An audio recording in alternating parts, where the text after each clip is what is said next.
Can you all read this? On the count of three, I want us to, this is the only audience participation moment, so let's read it together with great voice and accuracy. 1, 2, 3, bird. No good. Lady in the white dress. You're so proud of yourself. What is your name? Suzanne. Suzanne, tell us what it says. It says a bird in the hand is messy. I recently did this, and Suzanne, I'll get back to you in a minute. I'm going to pay you the ultimate compliment. I did this for a group called YPO, the Young Presidents Organization, for a family group. And I did this. It always works. Nobody gets it. I did it. It didn't work. You know why? All the kids got it. Why? Because the parents were all very successful. We know what this is. Haven't got time for this tomfoolery. I'm in a hurry. Better check my BlackBerry, right?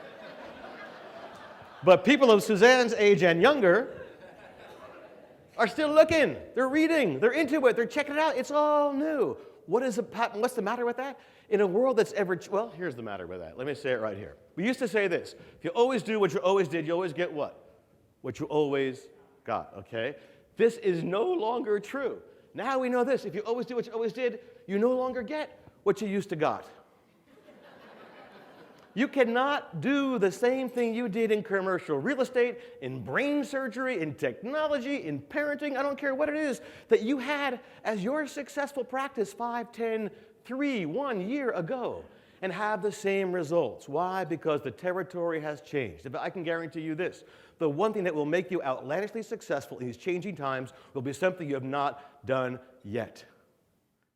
For individuals and organizations to be successful on the mountaintop climb means they have to make the following step, the return home. This is where the poles of A and B, the positive and negative on the car battery connect. The circuit is complete. We say, yes, the real hero's journey is me finding a way to learn what I've learned, embody that, take it back as a contribution. And suddenly my life is full of juice. My organization has passion. My communications are authentic. I know where I'm going. It's not about me. It's about a contribution. And we become the heroes of our own stories. That's what makes us able to survive and thrive in times of turbulence, when it stops being about us. Like something that reached into our boat, taken more than we ever could believe we could afford to give, and then given us our lives back. I cannot say there are unforeseen, unseeable powers on Lake Titicaca, but I am taking my son there just so he can tell me what he thinks. But I do know this, it taught me a great lesson, that so often, have you ever had this experience? When you give something more than you think you can afford, life gives back to you in some seemingly unconnected way. There is some random, maybe it isn't random, it's a connection that we cannot really, it's intangible. But when we make our life about giving, we receive in ways we hardly dreamed imaginable. And when our life is about getting, it just doesn't seem to work. I think one of the challenges about turbulent times is the tendency to grab out, pull in, hunker in the bunker, when this is the time, most of all, we have to see ourselves as a team, as a humanity, as a family, as whatever. Because once we begin to be generous, we discover ourselves living in a generous universe. He looked at me and he said, "There's no such thing as magic. It's all right here," and pointed to his head, which was not what I wanted to hear. I wanted to hear bippity boppity boom, here you do this. He was saying basically this, that we have, I believe, we have untapped capacities to do remarkable things that even exceed our understanding when there is someone like a shaman or a leader who shows us what is possible through our belief in them, and we see back through their eyes what we might become. To me, a shaman is no more than a leader who helps bring about the best, that which those of us who are less confident might have trouble believing in. And that's a remarkable thing. And by the way, the shaman's journey traditionally is the same as the hero's journey. Almost everyone, like Eduardo, goes through a period of time where they almost die, and he had done the same thing, on the verge of death. And then from that experience, they come back and learn new powers. They gain the strength, they gain this awareness, almost as if they have one foot in the formless world from that experience of being close to death, and one foot in the world of form. So I think for all of us, it's a journey into becoming the shaman, the magician in our own lives. In fact, if you take any activity, any art, any discipline, any skill, and push it as far as it will go, beyond where it has ever gone before, the wildest edge of edges, you'll push that into the realm of magic. And I do work with Google and Disney, and I believe this is exactly what they do. They take which we can barely imagine, they imagine it better than we could, and they make it real.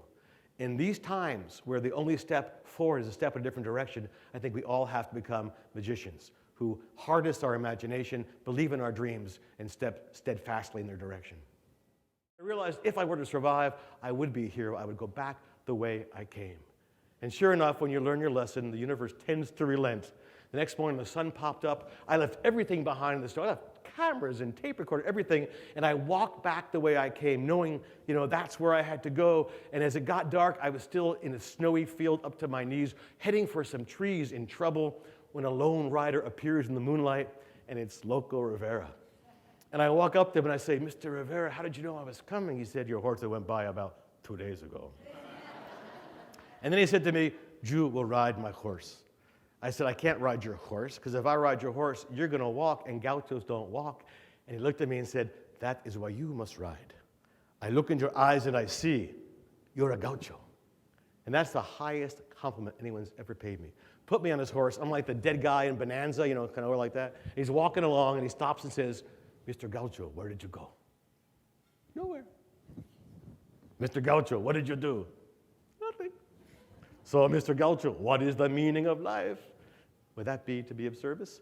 "Muy bien, let's go back to my shack. Have I ever told you about my skunk?" Here is Loco Rivera and Loco Salz together. I'm headed this afternoon to see my dad in Florida. He's 94.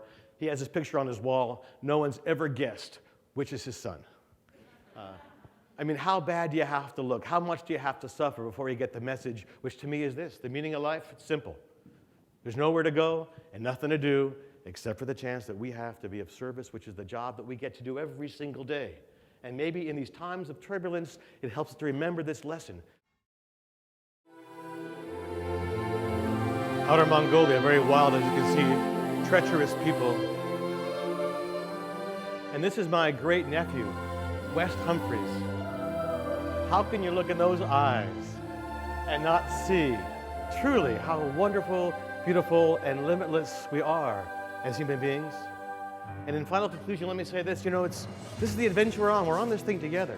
To create the change we wish to see in the world, it's very simple and very challenging. All we have to do, and we have to do this, is be the change that we wish to see in the world. And then the adventure will certainly end well. Because in truth, people on mountaintops do not change the world. It's adventurers in everyday life, living lives of caring and daring with hearts full of hope and joy and compassion, that will make this world the way I know it can be. So welcome to the big adventure, and it's been a delight to meet y'all. Thanks so much for having me.